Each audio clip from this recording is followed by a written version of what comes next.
सपने देखने के लिए और फिल्मों में जाने का सपना देखने के लिए कुछ तो होना चाहिए। आप कैसी शक्ल लेके मुंबई गए थे वो मैं लोगों को दिखाना चाहता हूँ। आप देखिए ज़रा, ये 1981 की तस्वीर है।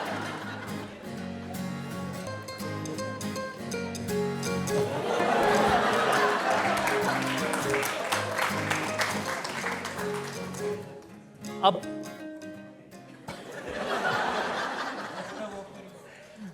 ऐसी शक्ल, ऐसी बॉडी लेके आप एक्टर बनने चले गए।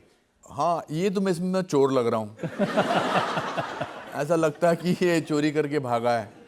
मुझे नहीं पता था कि मैं बुरा लगता हूँ। इंसान को कभी अपने आप को लगता ही नहीं कि बुरा लगता है, बिकॉज माँ जो है वो हमेशा कहती है बेटा मेरा तू कितना अच्छा है, तू कितना खूबसूरत है ना।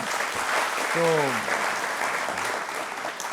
और दूसरी बात, मैं एक्टर बना ट्रेनिंग करके।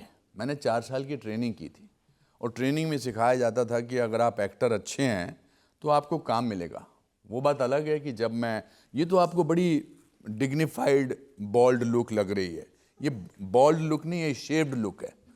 पर जब आपके बाल निकलते हैं, आधे यहाँ से निकलते हैं, जैसे भाई साहब बैठे हैं यहाँ पर हैं, आधे यहाँ से निकलते हैं, इन हालात में मैं ड्रामा स्कूल का गोल्ड मेडल लेकर, गोल्ड मेडलिस्ट था मैं, 3 जून 1981 को मैं बॉम्बे पहुँचा था।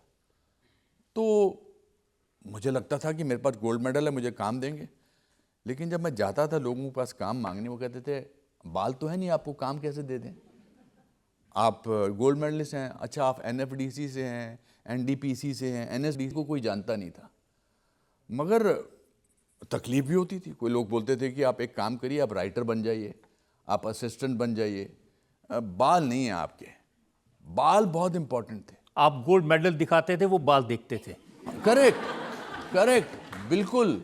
मैंने बहुत कोशिश की है बाल उगाने की। अच्छा।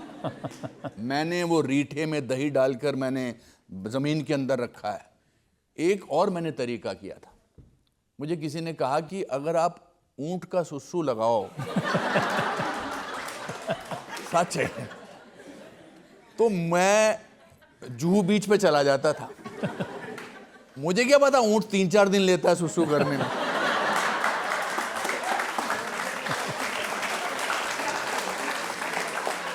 ये फैक्ट है, इसमें कोई एग्जैजरेशन नहीं है। तो मैं हर बार ऊंट के पीछे चलता रहता था, प्लास्टिक की एक लेके। फिर नहीं मुझे पता था कि जब ऊंट करता है तो बरसात होती है।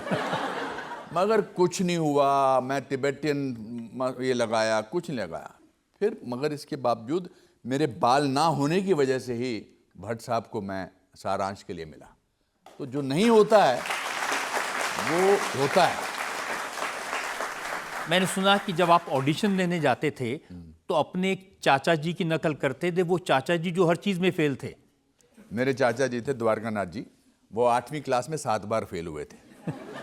तो 7वीं बार उनको 9वीं कक्षा में प्रिंसिपल ने कंपैशनेट ग्राउंड पे प्रमोट कर दिया था, क्योंकि क्लास के बाकी बच्चे उनको अंकल बुलाने लगे थे। इनफैक्ट ये किस्सा दिलवाले दुल्हनिया ले जाएंगे में एक सीन है जहाँ पर शाहरुख खान को मैं कहता हूँ कि बेटा हम तो सब इंडिया में फेल हुए थे, तूने तो लंदन में फेल होकर दिखा दिया।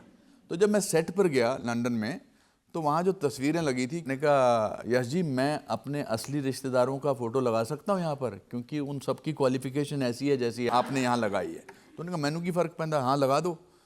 तो फिर जब सीन शुरू हुआ तो मैंने कहा जी ये द्वारकानाथ जी हैं, 7वीं में 8 बार फेल हुए हैं। ये ब्रिजनाथ जी हैं, ये 9वीं में 8 बार फेल हुए हैं। ये दूसरे मोहनलाल जी हैं, ये भी बहुत फेल हुए हैं।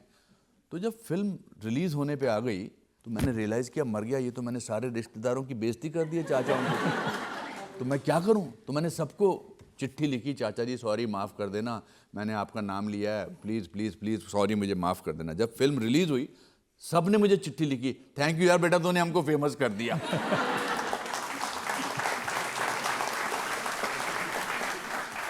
जब आप सफल बन गए, स्टार बन गए, तो आपके फादर आपकी फिल्में देखते थे, पसंद करते थे? मेरे फादर मेरे सबसे बड़े फ़ैन थे, सबसे बड़े फ़ैन थे। मेरे फादर मेरी बुरी से बुरी फिल्म देखकर ऐसे बैठते थे जैसे बोलते थे क्या बात है बेटा, क्या कमाल है। फ्लाइट में नहीं जाते थे, उनको फ्लाइट में जाना अच्छा नहीं लगता था, तो वो ट्रेन से जाते थे। और ट्रेन में बोलते होंगे अपने कंपार्टमेंट में लोगों की कि अनुपम खेर मेरा बेटा है। तो बोले ट्रेन में क्यों जा रहे हो, एक साइकोलॉजिकल फीलिंग होती है लोगों की।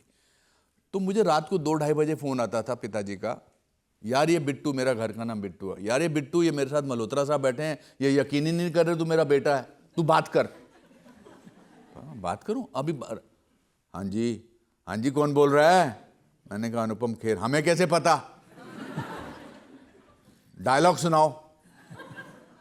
रात को 2:30 बजे मैं राणा विश्व प्रताप सिंह, डॉक्टर डैंग क्रिएसवाल, डॉक्टर डैंग को आज पहली बार किसी ने थप्पड़ मारा है, इस थप्पड़ की गूंज सुनी तूने, अब जब तक तुम जिंदा रहोगे इस गूंज की गूंज तुम्हें सुनाई देगी, ठीक है? हाँ जी, अब पता लग गया कि आप अनुपम खेर ही हो।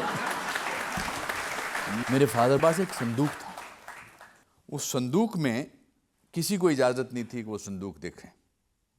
वो एक टिन का संदूक होता था ना पुराने जमाने में, तो वो मेरी माँ पूछती थी इसमें क्या कहते? नहीं, इसको नहीं बताना।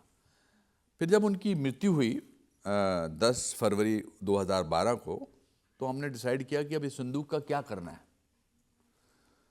तो मेरी माँ ने कहा नहीं, मैं देखना चाहती हूँ कि इसमें रखते क्या थे। तो हमने वो संदूक खोला और उस संदूक में मेरी सारी प्रेस कटिंग्स, अखबारों की, मैगजीन्स की, मेरे कार्ड, मेरी छोटी ट्रॉफी के फोटोग्राफ्स, वो रखे हुए थे उसमें। और वो बुरे से बुरे रिव्यू को भी अंडरलाइन करते थे, अनुपम खेर, पर जहाँ नाम होता था उसको अंडरलाइन करते थे। तो ये था मेरे फादर की मोहब्बत मेरे लिए।